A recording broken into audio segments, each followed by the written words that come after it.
E aí, pessoal, tudo bem com vocês? Como vocês passaram essa semana? Vocês estão preparados para mais um caso? Porque o de hoje é de arrepiar. Ele aconteceu entre os anos de 1997 e 1998 e foi responsável pela morte de 11 mulheres. Nós vamos falar sobre o caso do maníaco do parque. Aproveita e já me segue nas minhas redes sociais. Se você ainda não é inscrito, se inscreve aqui embaixo no canal, ativa as notificações para você não perder nenhum vídeo, compartilha com os amigos e já deixa a sua curtida.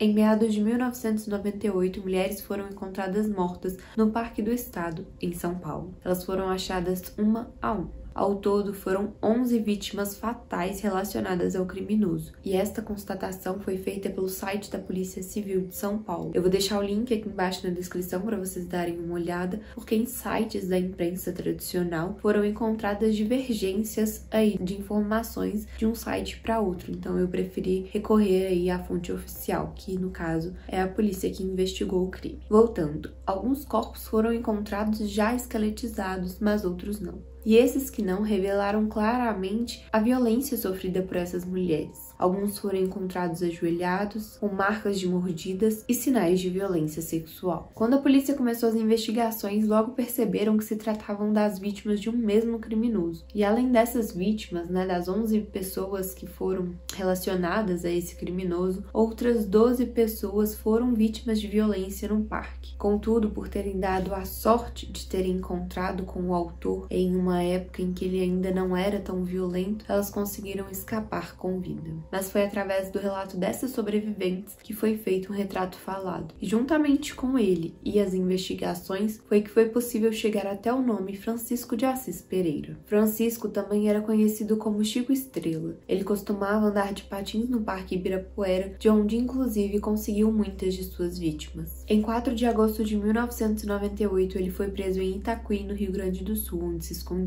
Ele inicialmente negou todas as acusações, mas antes de concluir, o inquérito, antes das investigações serem concluídas, ele já tinha confessado todos os crimes.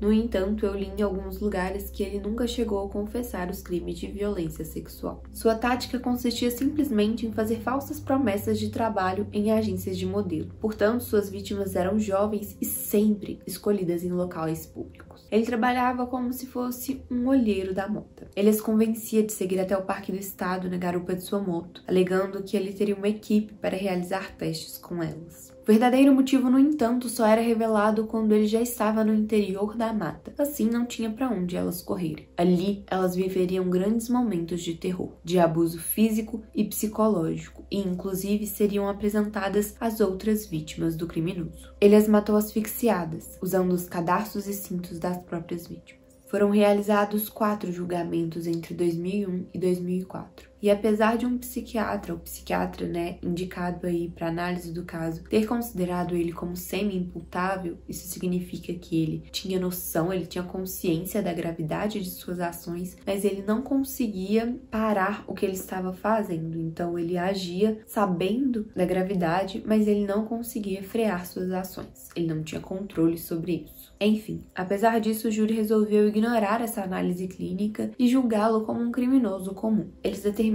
que ele tinha sim controle de suas ações e que, portanto, não precisaria ir para uma clínica tratar seus problemas psiquiátricos. No total de seus crimes e julgamentos, Chico Estrela foi condenado a 285 anos, 11 meses e 10 dias de reclusão pelos crimes que cometeu. No entanto, como a gente já falou aqui, no Brasil uma pessoa só pode ficar presa por até 30 anos. É a pena máxima que ela pode cumprir. E para ter o benefício de saída antecipada, ela precisa cumprir pelo menos 1/6 de sua pena, o que não aconteceria no caso dele, porque, 285 anos. Mas, enfim. No entanto, em 2028, completarão 30 anos que Francisco está preso, portanto, deve deixar a prisão. Esse fato gera muita repercussão, muita ansiedade, pelo fato de que existe um receio de que ele volte a cometer os crimes. Ele é considerado um serial killer e mesmo depois de preso acabou se casando. E é claro que a psicanálise tem uma explicação para isso. E se você tem curiosidade de saber qual que é essa explicação, deixa aqui embaixo nos comentários. Eu vou abrir uma enquete lá no Instagram também para vocês votarem, para eu saber se vocês têm esse interesse, porque se vocês tiverem, eu vou fazer um vídeo, vou encontrar aí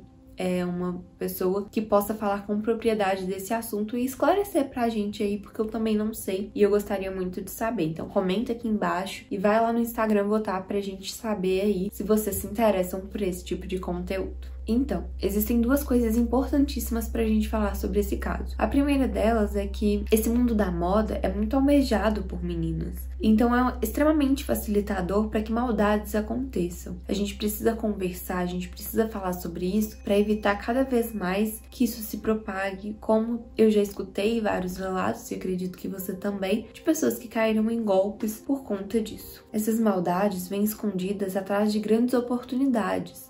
Então assim, se você recebe um convite inesperado, desconfia. Não é que você não é bonito o suficiente para ser modelo ou para alguém te encontrar. É que esses olheiros, eles eram famosos há muito tempo atrás. Hoje em dia já não existe tanto disso mais. Então, desconfia de verdade. Dá uma pesquisada antes, não vai logo de cara, tipo, ele te convidou, você nem teve tempo de pesquisar, de saber quem é essa pessoa e já tá indo. Não, calma. Se for uma empresa séria, eles vão te esperar. Eles vão te dar tempo para saber que eles têm credibilidade, para saber que eles, são bem vistos no mercado. Então dá uma pesquisada, conversa com pessoas que já trabalharam com eles e que não trabalham mais, e não só pessoas que trabalham e ponto, porque essas pessoas também são manipuladas para passar informações boas. Então procure pessoas que já trabalharam com a agência e que não fazem mais parte dessa agência, para você ter certeza que elas tiveram boas experiências, ou mesmo que a experiência não tenha sido tão legal assim, mas que elas não foram usadas nem exploradas. E eu falo usadas e exploradas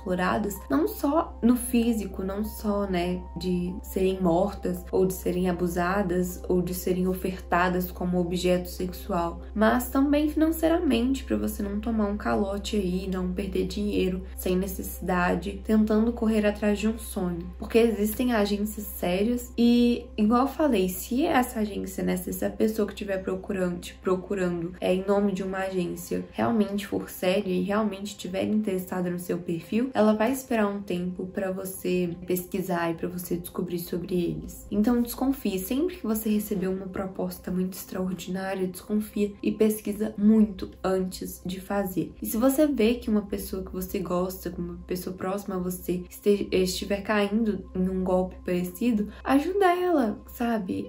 Pesquisa junto com ela, procura informações sobre ela, sobre a agência no caso, e tenta ajudar que outras pessoas, que as pessoas ao seu redor também não caiam nesse tipo de golpe. Porque é muito comum, é mais comum do que a gente pensa e é facilitador, porque é um mundo dos sonhos para muita menina. E a segunda questão é, mais uma vez, sobre a forma como a mídia tratou esse assunto, mais uma vez um assunto para um vídeo nosso. Desde o início, mesmo antes dele reconhecer os crimes, ele foi tratado como culpado. Desde o momento inicial, desde o momento que a polícia o tratou como suspeito, ele foi condenado. E isso pode ter influenciado sim no júri a, por exemplo, ter invalidado um estudo psiquiátrico, porque esse estudo foi completamente irrelevante para o caso. O júri realmente descartou totalmente, como se nem tivesse existido. E assim, às vezes a gente precisa deixar um pouco de lado o nosso juízo de valor, porque por mais que a gente não queira, a gente é muito influenciado pelo que a gente escuta e pelo que a gente vê. E a mídia falando ali o tempo inteiro, esse cara é culpado, esse cara é culpado, esse cara é culpado. De uma forma ou de outra, aquilo, fica enraizado na gente, aquilo vira parte da gente de certa forma. E mesmo que de forma não intencional, a gente acaba julgando, a gente acaba condenando, porque a gente tá ali escutando o tempo inteiro que aquilo é o certo. Se você pensar assim com uma criança, por exemplo, é ensinada a chamar os pais de pai e mãe. Ela não sabe o que significa aquilo, mas ela é ensinada o tempo inteiro que aquilo é a verdade, que é assim que tem que ser. Aquela pessoa é a mãe, aquela pessoa é o pai. Ela não tá entendendo muito bem ali o que tá acontecendo. Ela sabe que ela não tem noção do que são palavras, Assim, pode saber, eu posso falar uma besteira, mas enfim. Ela é ensinada que aquilo é o correto, Ela não aprende sabendo que aquilo é o correto. a gente também é um pouco assim. A partir do momento que você escuta o tempo inteiro, que você vê o tempo inteiro as pessoas falando que aquilo é a verdade, aquilo fica armazenado no nosso inconsciente e aí a gente acaba reproduzindo esse tipo de conteúdo. Então, assim, é muito importante a forma como a mídia vai lidar com tudo e, mais uma vez, é decepcionante a forma como a mídia lidou com o caso. Não porque não foi verdade, mas é porque, gente, eu já falei num vídeo e volto a repetir, uma pessoa só é considerada culpada pra imprensa ou pra justiça depois de transitado em julgado. Isso significa depois que não couber mais nenhum recurso, aí sim você pode falar que aquela pessoa é culpada. Antes disso, seja lá em qual instância for, você não pode falar que aquela pessoa é culpada, porque ela ainda pode recorrer. Então, assim, a gente tem que tomar muito cuidado, porque existem muitos casos de injustiça e existem muitas pessoas que vão sim presas por conta de notícias falsas e, né, de uma investigação não tão boa assim, não tão sincera, não tão honesta. Então, vamos respeitar, porque as normas, as leis, o código de ética, ele existe, não é pra gente ignorar, ele não é pra gente cumprir. Ele tem um porquê, pessoas estudaram pra fazer aquilo e a gente deve respeitar. É isso, esse foi o vídeo de hoje, até semana que vem. Tchau!